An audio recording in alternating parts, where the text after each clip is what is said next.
inner visions come to me unbidden, twisting in my mind like a ribbon. I have to wonder why I've been given all these gifts if they won't listen. Face to the wind, Cassandra like spitting. Hey, y'all hear that homemade hip hop playing in the background? So that should alert you to the fact that it is time to focus, LBK. This is Robert Jenkins coming to you with season 2, episode 88 of the Focus LBK show.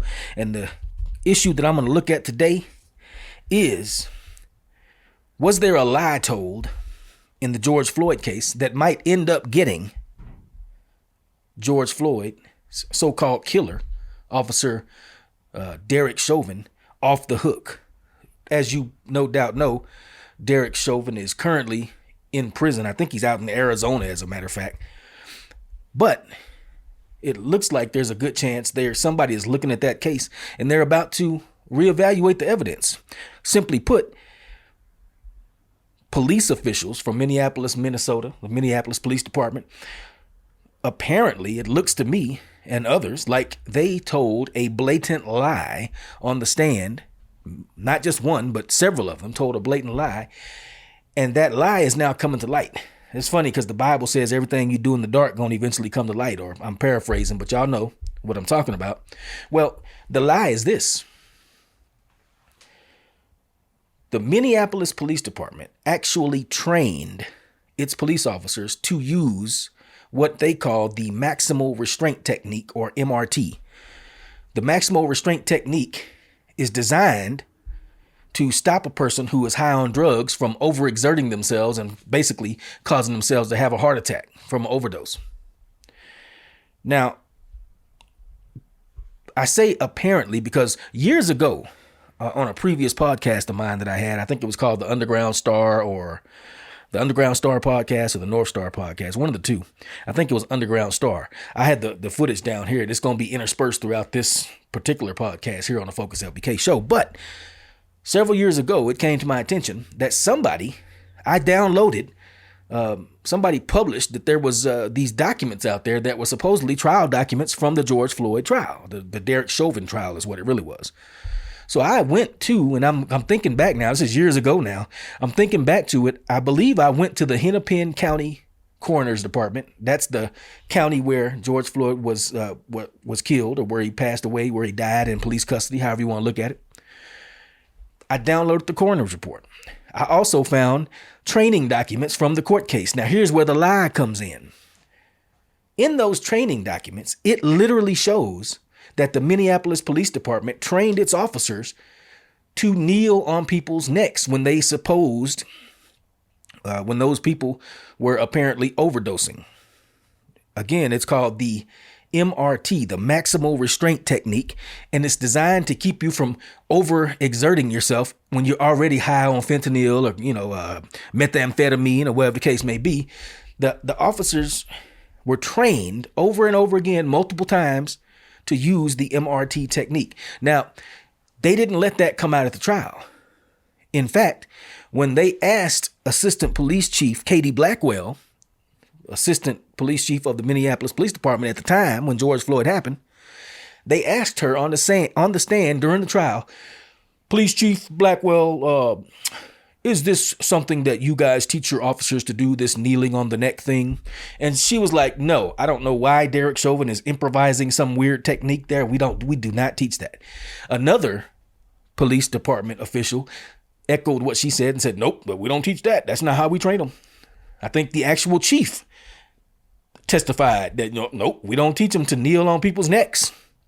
That's not what we teach them. That is not a part of our training. However, in these documents, which at the time I did not know, I had no way to verify if they were true, but I did the podcast on them and pointed out that if they were true, they need to acquit these officers. Well, it turns out those documents, which I'm going to put up right here, those documents, those training documents were in fact real. This is the actual technique, the MRT, maximal restraint technique, that Minnesota police officers were trained to use on suspects whom they suspected had ingested drugs. Because if you start flipping out on drugs and you keep on resisting arrest and flailing about and acting wild, you're going to cause, in layman's terms, you're going to blow your heart up. You're going to have a heart attack. You're going to force your body to just give up the ghost because you're high and you're exerting yourself too hard. So that technique is designed to stop them from doing that. Now, I know a lot of y'all out there going to say, boy, this dude, he crazy in the mud. He done lost his mind. Well, guess what? We all saw the 8 minutes and 49 seconds or whatever it was of video footage when they had Floyd on the ground and Chauvin had his knee on his neck. Looking at this picture, you can see that this is exactly what they were trained to do. And more importantly, we talk about the 8 minutes and 49 seconds. We don't talk about the fact that there's almost probably 30 or 40 minutes of body cam footage from that incident. If you want to see that footage, I think the best place to do, there's 2 documentaries. One of them is called The Timeline, The True Timeline. I think that's by a lady named Miriam Haneen. She's a documentary filmmaker. She made a film called The True Timeline, or The Timeline. I might be getting the title wrong. I got the link for it right here. Watch that documentary. It just blows your mind. When I watched that, I was like, oh my God, they lied to us. They lied to the whole country. And then there's another one called The Fall of Minneapolis, and it's by this local Minneapolis reporter named Liz Collin. Her documentary, The Fall of Minneapolis, that shows again that 30-something plus minutes of footage. Now, here's the key thing about this footage. We're talking about this maximal restraint technique, this MRT, where they put the knee on the neck, on the back of the neck, by the way. Your windpipe is right here, folks. This right here does not cut off your oxygen in any way, form, or fashion. So we're talking about this MRT technique. In the video, on one of those films, I can't remember which one, it might be both, you can actually hear one of the police officers in the body cam footage when Derek Chauvin comes on the scene. Derek Chauvin is the ranking officer. You could tell he's a grizzled older cop. He's a veteran. When he comes on the scene, one of the younger cops that was a trainee basically was like, he said something to the effect of like, hey, Sarge, do we need to use that HRT technique on this guy? So what he meant to say was MRT technique. It's not a HRT, the hostage response team or whatever. It's an MRT, maximal restraint technique. So the rookie cop actually asked Derek Chauvin, hey, Sarge, I think he's ODing. Do we need to use the MRT, the HRT technique on him? He asks him, do we need to put the knee on the neck technique on him? Because he's obviously high on drugs and he's obviously overexerting himself. To them on the scene. That's what apparently it appeared that way to them, because they were questioning about whether or not to use the HRT, as he called it, or the MRT as it's really called, right? So the rookie cop asks, Sarge, do we need to put our knee on his neck because he's overdosing and we don't want him to overdose and exert himself and maybe cause himself to have a heart attack or a stroke because he's high on drugs, clearly, right? The guy asked Derek Chauvin, and I think Chauvin's reply was like, yeah, we'll get ready to do it here. You got a bus and ride. It's just routine cop talk. You know what I'm saying? There's no racist intent in any of the vocalizations by the cops that you can hear in the 30 minutes on the body cam footage. Now, here's another key point. During that time, when George Floyd is just now starting to get taken into custody, they haven't laid him down. They haven't done anything to him. He's starting to say they're being real ginger with him and gentle. He's kind of resisting arrest in a non-violent way. He's just not doing what they tell him a million times. Do this, get in the car. He won't get in the car.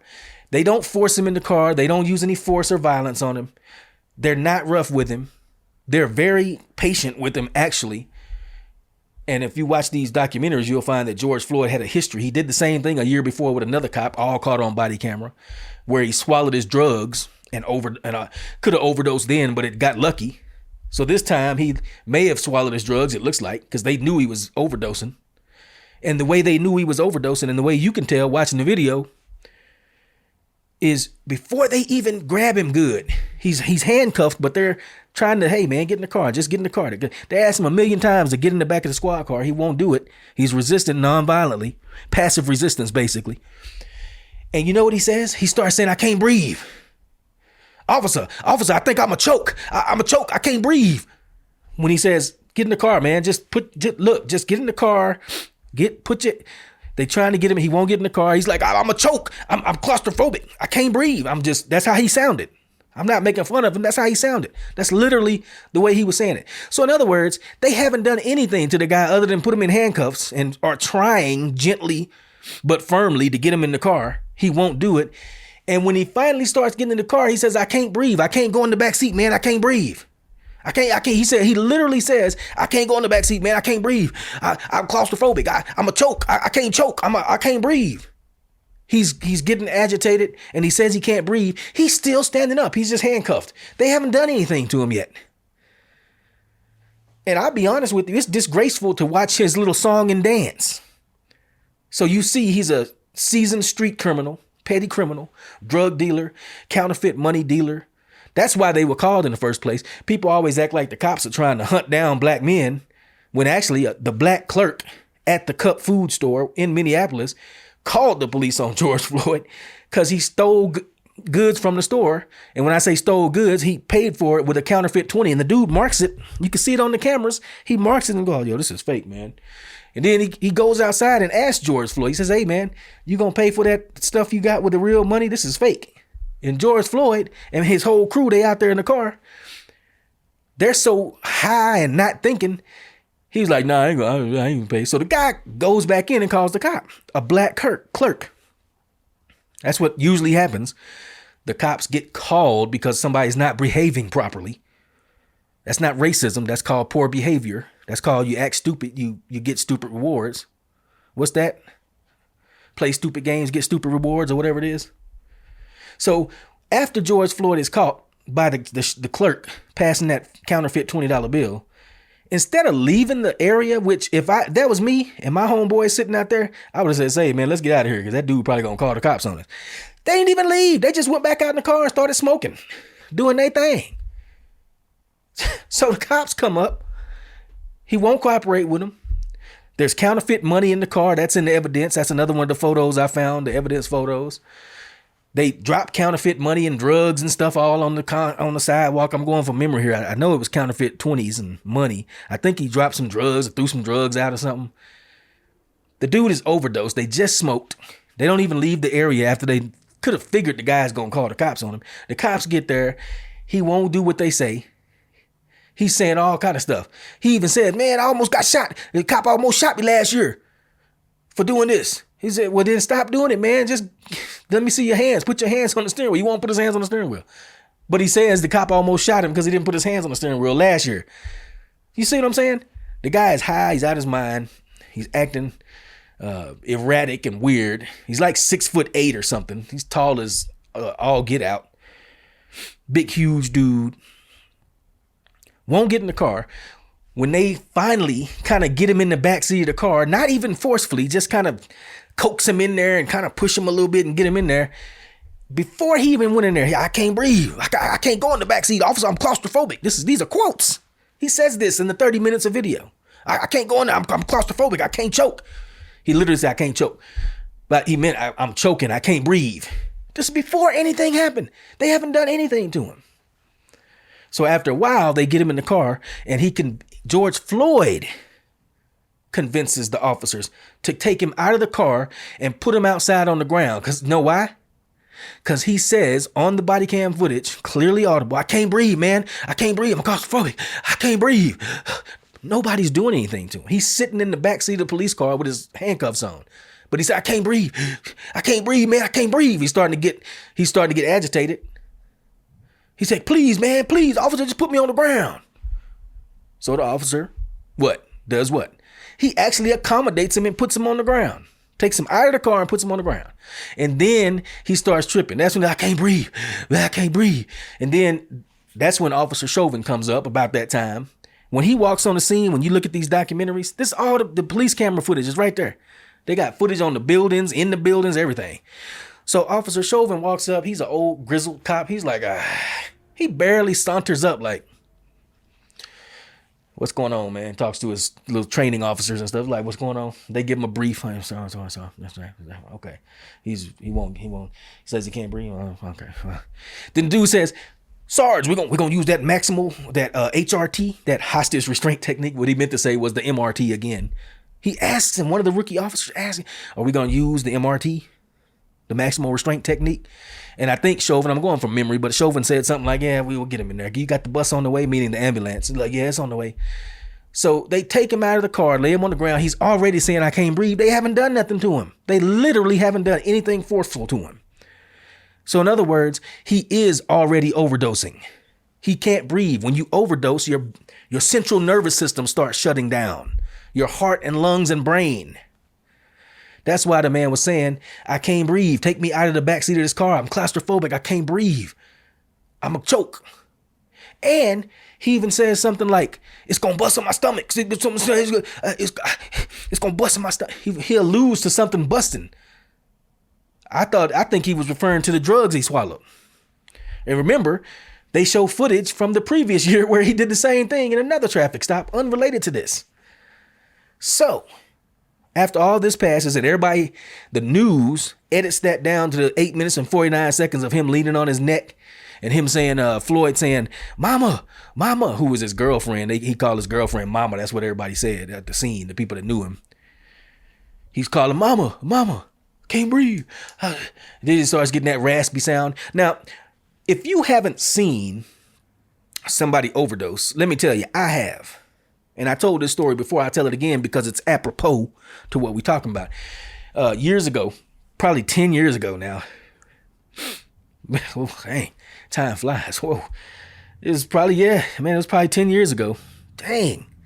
Me and my family used to go to 7-Eleven up in Maryland every Friday night. I would get off work, mow the yard, and chill for a while. And then we would go up after dark. We'd go to 7-Eleven, get some treats. Everybody get their favorite candy. Sometimes we go for a ride and eat candy and look at, see the sights in downtown Baltimore. Sometimes we just go to 7-Eleven, get some candy and come back home, watch movies, chill on Friday. So my daughter told me one time she wasn't going to go to 7-Eleven with us this Friday, because she had a bad dream that somebody got shot up there. So she stayed home. Well, me and my son, Mr. Nugent, went up there and we was getting some candy. And I was thinking in the back of my mind about that bad dream that my daughter Chachi had. And right as I'm in the store, kind of looking around and thinking, I heard a loud noise. Somebody fell, knocked something down. I was like, oh, somebody finna get shot for real, just like her dream. No, actually what happened was a dude OD'd. 2 white dudes. Street looking white dudes, you know the type. One of them fell out, started turning blue, and his body was fighting to survive. He couldn't breathe. He couldn't talk. He was out. He was dying. He turning blue, but he was making a ghastly sound. Like, I can't even do it. I shouldn't have tried to do that live on air. That'll make you can't breathe. I can't breathe. So anyway, this gentleman falls out in the store. He literally cannot breathe. He's making a ghastly, gasping, death rattle sound. And his homeboy, so-called, that was with him, he looking on the floor like, oh, my friend, he died. I looked at him, and the dude was fake crying. He wasn't concerned about his friend at all. He was, oh my God, call 911, my friend. But he wasn't crying. You know what he was doing? He was going through the dude's pockets. He reached in his pocket and pulling out his money. He'd be like, oh, please call 911, y'all. 5, 10. He counting his money. Oh, please call 911. 20.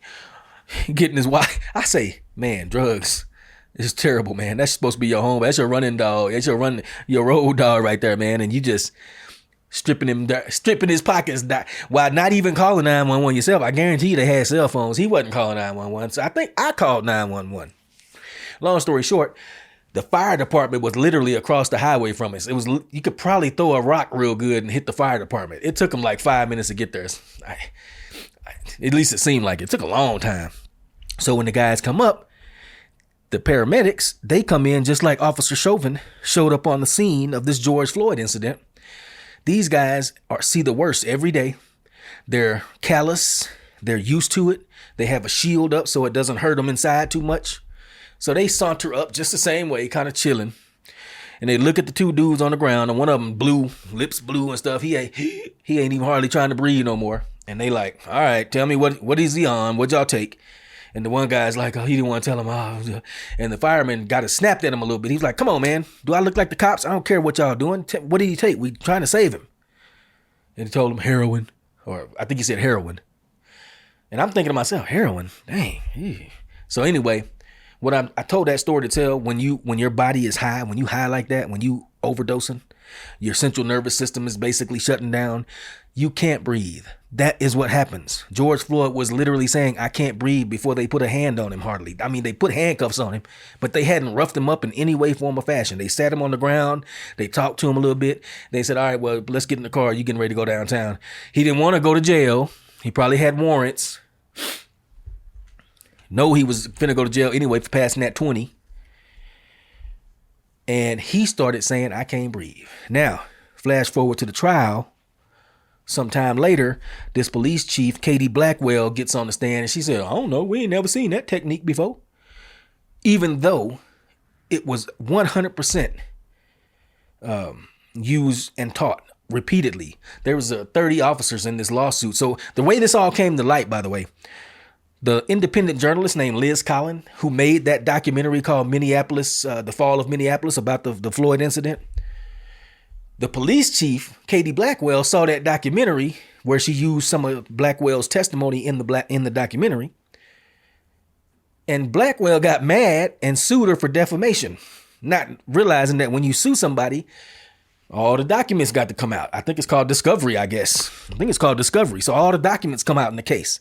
Well, in those documents, they found that, oh, yes, y'all do teach this knee on the neck. That is part of training. Every police officer in Minnesota has received that training. If a person is suspected to be overdosing, you put them in that position, the MRT, maximal restraint technique. You put them in that position and put your knee on the back of their neck to stop them from thrashing around and exacerbating the fact that they're overdosing. It literally says that in the training material. Police chief, 2 or 3 other police chiefs and police brass and leadership get on the stand and say, we don't know. So they lied, folks. They straight up lied to the judge. They lied to America. They lied to everybody. They caused the summer of love, the fiery but mostly peaceful protests, the 1-2 punch. COVID hit you in the face and knocked your whole world off kilter. And then they showed you that edited tape, 8 minutes out of 30-something minutes, to further knock you off kilter and get you discombobulated. Some people say there was a contested election. Some people say they stole the 2020 election, the J6. All that stuff happened all at the same time, remember? All right, bam, bam, bam, bam. That's why I say it was stage managed, by the way. Somebody was doing that. Somebody edited that video. Somebody looked at that. They had the body cam footage. They just showed you the part that looked bad. Media manipulation. That's something I really study deeply, or as deeply as I can with the little bit of free time that I have. The way the media lies and manipulates. And the reason I study that is my career in the military showed me some stuff. I can't tell y'all about it, but it showed me some stuff, man. It showed me don't ever believe the first thing. Don't believe what they say on the news. Look at the news, okay, if you must, but verify. When I look at the news, I honestly, I don't watch TV. I don't watch live TV. I don't really watch the news like that. I get my news from trusted sources online that have been right more than they've been wrong. That's who I look at. I just say that to say, don't tear the country up this time and get all mad if they somehow do retry Chauvin or something like that. I bet they'll kill him in prison. I wouldn't be surprised if they kill him in prison. They already had an attempt on his life. I think he got stabbed like 30-something times. Don't nobody know why they put him in a gang member prison, heavily violent prison unit. The point is, LBK, this is not about emotions. We get, when you use your emotions, you get led around by your emotions. If you can take a step back and just look at the facts. I looked at the autopsy report, for example, Floyd's autopsy report. The coroner said he didn't get suffocated. The coroner said, we dissected his throat and his neck area all the way down to the bone. There was no bruising on the outside. There was no muscle damage. There was no damage to the mucous membranes. There was no petechial hemorrhaging in his eyes. His trachea was fully intact. There was no damage to the man's neck structures or breathing structures, trachea, windpipe, at all. Down to the bone, they dissected him. No damage whatsoever. Meaning They didn't even put pressure on him. There was no detectable area where they put pressure on him. Now that fits with him if he OD'd and couldn't breathe because his central nervous system was shutting down. It doesn't fit if you think they applied so much pressure to his neck that he couldn't breathe. Then where's the damage? Where's the petechial hemorrhaging in the eyes? I know that don't always happen from what I understand, but frequently enough to where it's a sign of being strangulated or asphyxiated. You get petechial hemorrhaging, bloodshot eyes, basically, blood vessels busting in your eyes. He didn't have that at all. Had no damage to his front of his neck at all. Dissected down to the windpipe. Didn't have no damage. Windpipe is fully intact. No bruising anywhere. No bruising on the back anywhere. He did, however, have an enlarged heart disease. He had a 75%, if I remember correctly, one of his arteries was blocked 75%. He had a tumor. He tested positive for COVID. And he had methamphetamine, marijuana, and fentanyl in his system at the time of death. So if facts mean anything to you, you have to weigh those appropriately. If you rather just go with your feelings, well, that's another way to do it, I guess. I try to keep my feelings out of stuff. I'm a passionate dude too. I feel passionately about stuff, but man, passion don't mean nothing when facts are in your face. You know what I'm saying? You going with your passion and ignoring facts. You start burning stuff down for no reason. Burning black businesses down, by the way. I think it was $1 billion and something worth of damage burnt down, burnt the whole police station down. That seemed like an act of domestic terrorism to me. Well, anyway, LBK, I got the links down there to all the stuff we just talked about, man. Check out the links. Check out the old podcast I did. Check out these documentaries. One of those documentaries by Miriam Hanane. She's a kind of a documentary filmmaker and a health food person. I think she's from Toronto or something. Her documentary, man, I was like, my mouth was hitting the floor. I was like, what? The stuff she reveals in her cameras, they got footage from in the store, from the moment they went in there and passed the counterfeit $20 bill to the hours later, or whatever it was, minutes later, 30, 40 minutes later, when they still sitting outside when the cops come. The whole arrest, they got him in the ambulance when they was trying to work on him. They had to leave because the crowd was getting rowdy, so they drove around the block instead of working on him right there. That helped kill him, by the way. You over there, people over there acting a fool, won't let the ambulance crew work on him. They fearing for their safety. They got to have cops there to get him in the van, the bus they call it, and drive it around the corner to get out of the way of people so they can start working on him instead of just working on him right there on the ground. Nobody want to talk about that. Interfering with the man's rescue. I tell you what, man, if y'all ever see me laid out somewhere, don't be mad at the cops and them. Be cool. Let them work on me. You know what I'm saying? For real. Anyway, she's got all the footage in this documentary. I think it's called The True Timeline. And, oh man, I'll put the link down here. I can't think of I had to pay to see it.